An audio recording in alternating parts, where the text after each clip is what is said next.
Today, we want to talk about boondocking.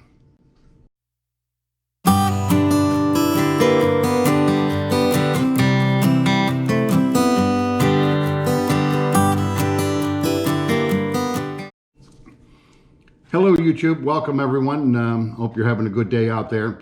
Today, I want to spend a few minutes and talk to you a little bit about boondocking. But before we get into that, one of the things I've started doing on some of these videos is just introducing a little bit of personal tidbit. I guess I believe it's nice to know a little bit about the person that's doing the video and that you're watching and listening to. So today, very short, but if you look real close here, that B stands for Bruins. I lived in New Hampshire for 25 years. Southern New Hampshire, Boston teams were our teams. And last year, 2019, the Boston Bruins were in the Stanley Cup Finals. My son and his wife had talked about going, but they felt it was just a little expensive, and so they decided not to go. And I kind of counseled them on it and said, hey, you know what? If you're going to have an opportunity to do something, to go see a Stanley Cup Finals game, because he was able to get tickets, why not go? You know, it's a once-in-a-lifetime deal, and him being from the area, he had a lot of friends he could go visit too, so it's not just go to the game and come back. And after a little bit of thought, he decided to go to the game, so him and his wife went. I helped on some of the expenses, and when they returned, I got myself a Boston Bruins cap as a souvenir, so I've got actually two of them, so thank you, son, I appreciate that. Anyway, on to the video and what the purpose is. Boondocking. What is boondocking? Well, basically, it's referred to as dry camping. It's anywhere you can park and you're not plugged into services. So you don't plug into electric, you don't hook up any water, you survive off what you can carry and produce yourselves.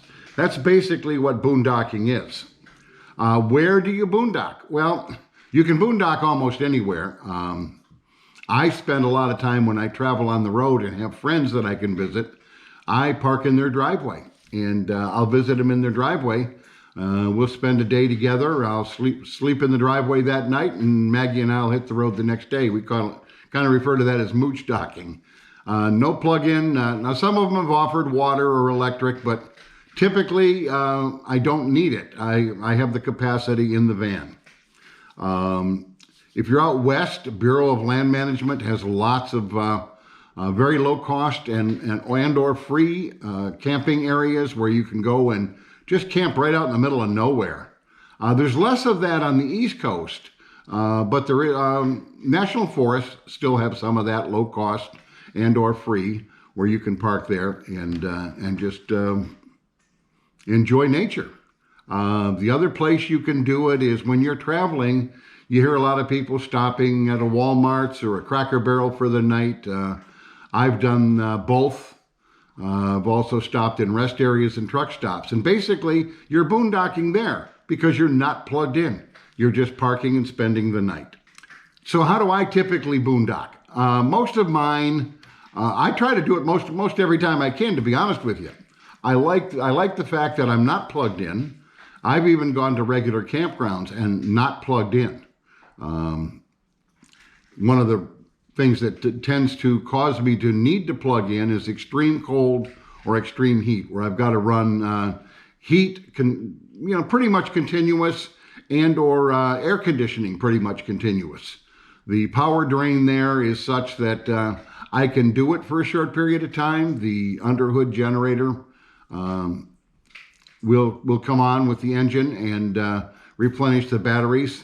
So it does work, but it will do that quite often if I'm running air conditioning the full time. So if I've got to run the air very, very heavily, I will try to find a place that has electric. If I don't need to, I still don't plug in the water. If it's normal weather, I can open up the windows, get a little ventilation. I won't even bother with plugging in the electric. I carry about 40 gallons of water, 37 I think it is. So I'm pretty good on the water. I've gone 2 weeks, so that's not too bad. My rig is the Zion SRT by Road Trek. As I said, it's got about 40 gallons of water. The limiting factor there is the tanks. The gray tank and the black tank combined only total something like 30 gallons.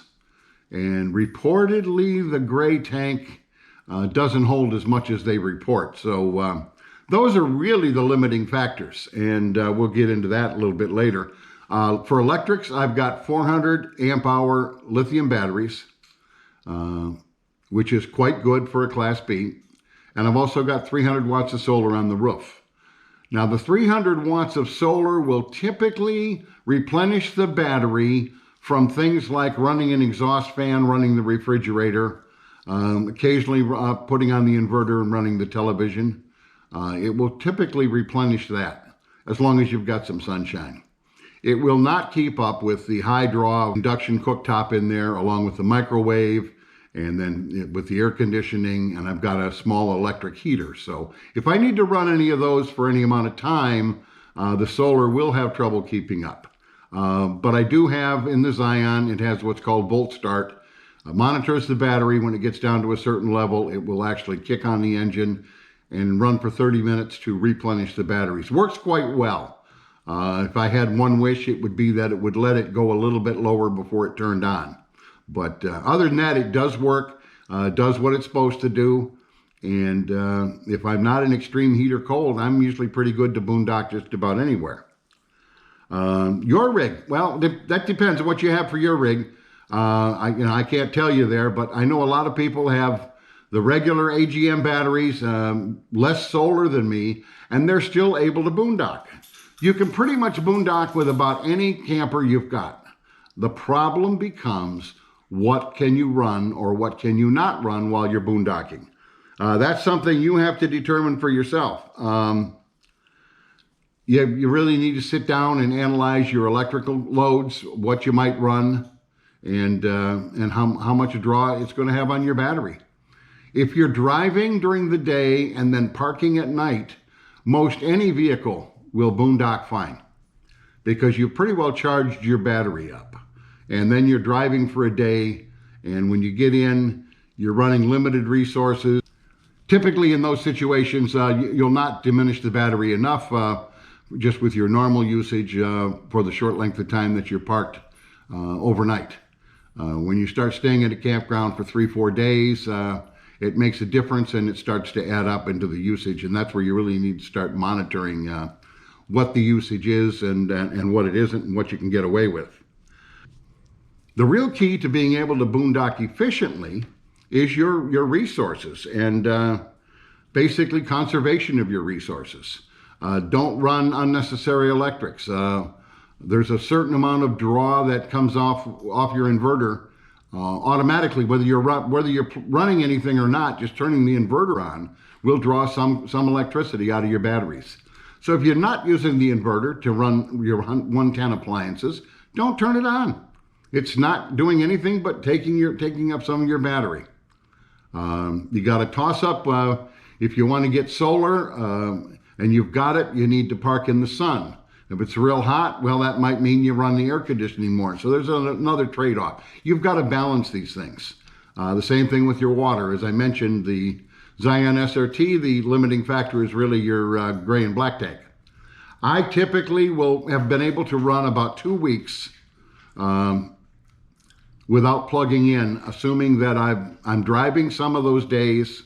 I do conserve water. If I'm at a campground, I may not plug in, but I will fill a bucket or two of water and I will use their water instead of mine. And just dump excess water out on the ground instead of in the tanks. So there's things like that you can do to try to conserve the usage. Obviously, if you're staying at a campground, you can always dump your tanks on the way out. So sometimes I might be on the road for 10 days and then stay at a campground one night rather than boondock, even though I'm boondocking in the campground.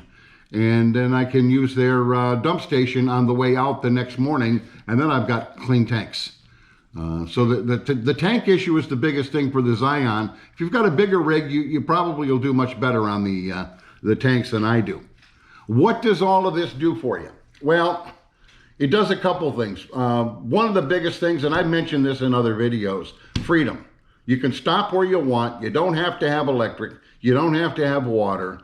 And even if you do, by not plugging in, you're free to just turn on the engine and drive away. Early in the morning, I've had people offer me electric or water in their driveways when I'm Moochdocking. If I don't need it, why plug it in? And I have experienced enough to go 2 weeks. But if I want to get up at 4 o'clock in the morning, I don't have to go unplug their stuff. I don't have to roll up their cords or whatever, or their hoses. I just turn on the engine, you know, go from the bed to the front, turn on the engine and hit the road, usually making a pot of coffee in between. So that's pretty much it. The freedom is great. There are plenty of places you can go, more so in the West than in the East, but where you can get some beautiful scenery and not be crowded in with other people. You can Moochdocking with friends. When you're traveling, you can hit those little rest areas and just stop for the night and don't have to plug in. And cases like that, I'll use the restrooms in the rest area or the restroom in the truck stop. So again, I'm conserving what I'm putting in my tanks so I don't have to dump them as frequently. That's about it. If you've got any questions, please put them in the comment section. I hope you've enjoyed the video. Keep in mind, again, this is something I would recommend if you're interested in doing it. Try it at home.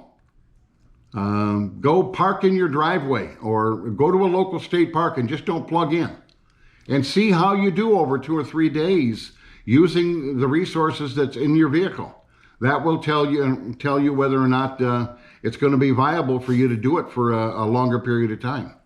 One of the nice things is if you're at a state park and you start to run low on water, well, guess what? You just plug your hose in.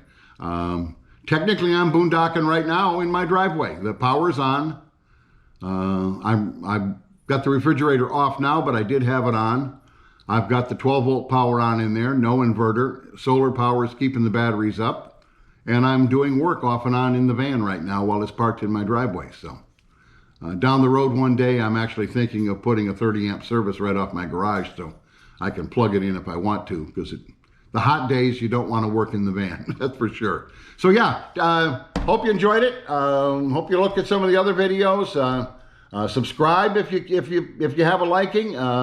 Look through some of the other ones, see if there's things you might like. And again, if you've got any questions, comments, please put them down below. Love to hear from you. Try to respond to everybody's questions as soon as I can. And again, thank you for your time spending it with us. Even though we're not on the road right now, we'll be on the road again soon. Take care. Catch you down the road a piece. Bye-bye.